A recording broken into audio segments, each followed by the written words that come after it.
usar para todo mundo, e muito eficiente para fazer diferença numa coisa de risco tão baixo. É claro que essas situações mudam se eu pego só a população que procura o hospital com falta de ar, e essas correlações mudam se eu pego uma população que está no CTI em ventilação mecânica. Totalmente, claro. E aí os riscos mudam, né? E cada situação, cada contexto é um contexto, né? E aí vem aquela questão, para eu saber qual é o benefício que é atribuível àquela intervenção, não tem como eu saber isso se eu não tiver um grupo de comparação. Eu tenho que obrigatoriamente ter um grupo de comparação. Porque se eu tenho uma síndrome gripal que 95% das pessoas vão melhorar, se eu não tiver um comparador e eu der qualquer coisa para essas pessoas, se eu der uma colher de mel e 95% das pessoas vão melhorar, eu posso dizer, bom, a melhor coisa que tem para isso é uma colher de mel. Então, a questão do quanto é o benefício e quanto é o risco são contextos que é absolutamente fundamental. Então, o que eu escrevi recentemente, que a medicina não é óbvia, né? Foi justamente porque nós temos na prática, posso falar melhor da parte da cardiologia, mas fora da cardiologia também. Claro. Na cardiologia a gente fica mais à vontade de falar. Mas N situações que, assim, que seria muito, muito quase óbvio que um determinado tratamento seria obviamente benéfico e até usado pelos médicos e até globalmente, né? Tem vários exemplos, um deles é os antiarrítmicos, né? Pós-infarto, né? Alguns antihipertensivos. E que, para quem não está, fazer um arrazoado para quem não está ciente, quando os pacientes fazem um infarto, é muito frequente que os pacientes tenham arritmias depois do infarto, né? E essas arritmias, quando são muito graves, elas resultam em parada cardíaca, e parada cardíaca resulta em morte. Então, portanto, arritmias está no meio do caminho para levar o paciente à morte. E aí surgem remédios antiarrítmicos. Então, é muito óbvio que óbvio, entre aspas, que se eu tirar as arritmias desse paciente, eles vão ter menos arritmia, menos risco de morrer, e morrer menos, e viver mais, enfim. Então, lá pelas tantas, e isso nós estamos falando de 1991, quando foi feito um ensaio clínico randomizado adequado, que, diga-se de passagem, é o que nós estamos esperando para o COVID, N terapias do COVID. Nessa situação de arritmias pós-infarto, foi testado 2, 3 antiarrítmicos para essa situação, né? Rafael tá velho de saber disso, né? O que aconteceu? Os remédios foram extremamente efetivos em diminuir arritmias. Era o que a gente queria. Foram ótimos em reduzir arritmias. E os pacientes morreram mais do que se não tivessem recebido esse remédio. Então, esse é um exemplo cabal de que se nós, por exemplo, temos um estudo mostrando que a droga X, nem vou usar nome de droga, que a droga X inibe a replicação viral do vírus X. Isso é ótima notícia, mas não é nenhuma prova de que vai dar certo, de que as pessoas vão se curar e que o paciente vai ficar sem o vírus. Porque pode ser que eu mate o paciente antes do vírus. Isso só vai se saber depois que tiver um estudo adequado. E aí eu acho que dá para entrar na questão de outra discussão, que é o estudo observacional, né? Que é outra coisa bem diferente. Então, isso tem a ver com a leitura da ciência. Eu acho que a maioria, a população leiga tem condições de entender um pouco isso. O estudo observacional é aquele que eu observo o que está acontecendo, né? Então, eu tô vendo que pessoas que tomam esse remédio, qualquer que seja, e observo aqueles que não tomam. E aí eu concluo que acontece as pessoas que tomam o remédio vão melhor do que aquelas que não tomam.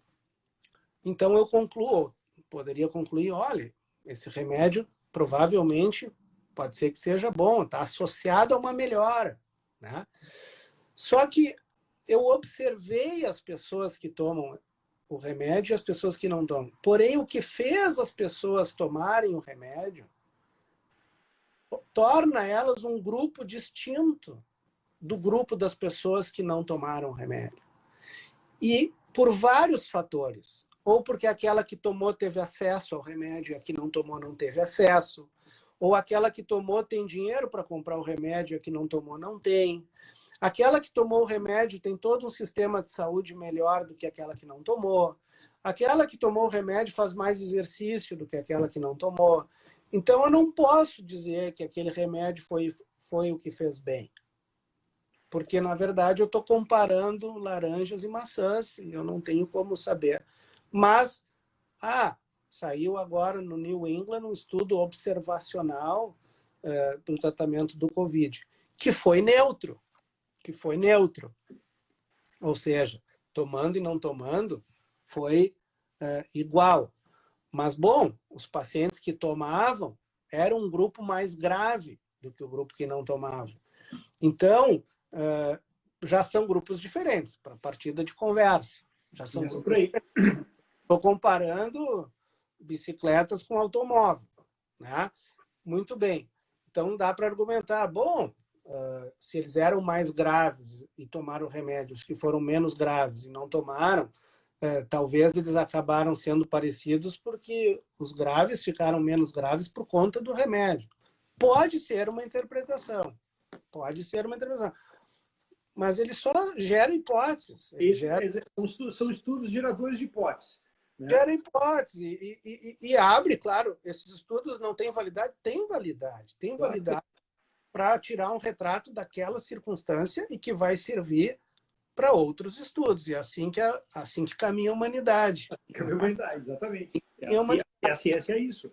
Cada um um pedaço, né?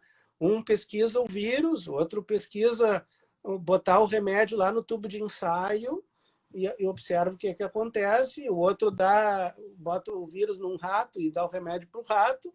E depois a gente dá para as pessoas. E assim, mesmo dando para as pessoas, tem os observacionais, que é esse exemplo, e tem, por fim, os ensaios clínicos em que os pacientes são sorteados. E o termo técnico é randomizados para receber a intervenção X ou não receber. E o que não recebe, idealmente, é que ele receba um placebo. E esse placebo tem que ter todas as características físico-químicas iguais à intervenção, ao remédio, à pílula, porém não contém a substância ativa naquela droga. O paciente, em geral, não sabe em que grupo está, para não ter esse tipo de viés de autossugestão. O médico também não sabe a que grupo o paciente pertence, porque ele vai tratar o paciente da mesma forma, tomando ou não tomando. E aí, com esses estudos, e que muitas coisas, com esses estudos nós vamos ter uma solução, uma resposta, e isso para cada tratamento, para cada item do tratamento, para cada item da prescrição do paciente, né? Desde a aspirina, desde o diurético, desde tudo que o paciente tomar. Então, infelizmente, por uma doença que tem 5 meses, a gente não pode achar que a gente tem a solução, e a pressa é inimiga da perfeição, né? É inimiga da perfeição. Então, o que se faz no paciente que está lá grave na CTI? Bom, se faz um monte de coisa que a gente sabe que faz bem para o paciente, para ele não morrer. Uma delas é botar na ventilação mecânica, e que vai impedir que o paciente morra, na maior parte das vezes, por quanto tempo? Por o tempo que for necessário para ele melhorar, né? E aí depois vai haver uma recuperação, ou a doença vai passar. Acabou o ciclo, respondeu. Até a doença passar. Então, esses conceitos assim que agora estão ficando mais popularmente conhecidos, eles são fundamentais para a gente diferenciar as manchetes, diferenciar o que a poluição, vamos dizer assim, de informações que vêm de todo lado, sem falar, eventualmente, os interesses vinculados a cada informação, que é pior ainda. Sim. Então, de um modo geral, também, voltando para o ponto ciência, a ciência tem que ser desinteressada, né? A priori. Essa é uma ótima expressão. Desinteressada. Muitas vezes não é, porque a vida não é desinteressada, né? Muitas das tecnologias hoje que a gente usa, elas são mérito do corporativismo, da indústria e das indústrias farmacêuticas, porque é assim também que caminha a humanidade, né? Mas, de novo, quando nós lermos a ciência, ler a pesquisa científica, entra também nessa interpretação de leitura o potencial viés de quem é que está fazendo o estudo, qual é o interesse de quem faz o estudo, e se houve um sucesso em diminuir essas influências, né? E tudo isso tem que ser analisado para daí se concluir. E certamente tudo isso, quando o médico está lá na frente do paciente, ele tem que levar isso em consideração. Isso não quer dizer que quando não tem nenhuma evidência para um remédio, o médico não possa usar também, né? Exato. Não. E tem a opinião do paciente, baseado na cultura do paciente, no que ele acredita, no que ele pensa, no que a família acredita e pensa, e a decisão final é dos dois, é do médico e do paciente, para cada coisa que ele for fazer. Até vou te fazer uma colocação exatamente nisso, nessa linha. Primeiro, só voltando, é muito, muito legal, muito importante ter colocado essas coisas aqui, principalmente para quem é leigo. Por quê? Porque tudo que a gente tem, tudo não, mas muito que a gente vê na imprensa agora, e as pessoas sabem, na verdade, são baseados nas hipóteses, certo? A gente vê hipóteses, né? Conclusões por hipóteses, que são hipóteses por resposta, por que tem na base lá do início da faculdade de medicina. Eu dizia isso quando eu dava aula de fisiologia para os alunos, eu dizia, olha, é fundamental saber a fisiologia, tá? Mas nem sempre a correção da fisiologia significa solução do problema, né? Por quê? Porque senão sangria resolveria para hipertenso, né? E não é tratamento, né? Então não é essa, não. A fisiologia ela nos ajuda e aí ela gera hipóteses e a gente vai em frente, né, nessa correção. E as pessoas não sabem que as medicações elas passam por todos esses passos para chegar nessa resposta. E mais ainda, Luiz, que essa é uma questão, acho que é interessante, que eu queria te ouvir também, é que a importância aí das pessoas, do profissional que está tratando o doente, né, está num detalhe que as pessoas também não sabem. É que cada um desses estudos ele determina características específicas dos pacientes que precisam entrar e que podem entrar nesse estudo para aquele teste. E quando tu traz isso para o mundo real, algum detalhezinho desses critérios não está presente no paciente que tu vai tratar no teu dia a dia. Quase sempre. Então, não mais do que 10% está dentro daquele paciente perfeito. Então, a maioria da medicina que a gente faz é baseada em resultados bem organizados, porém, existe uma inferência e importância da pessoa que está tratando para tentar encaixar o mais próximo possível do que era aquilo. Eu queria falar.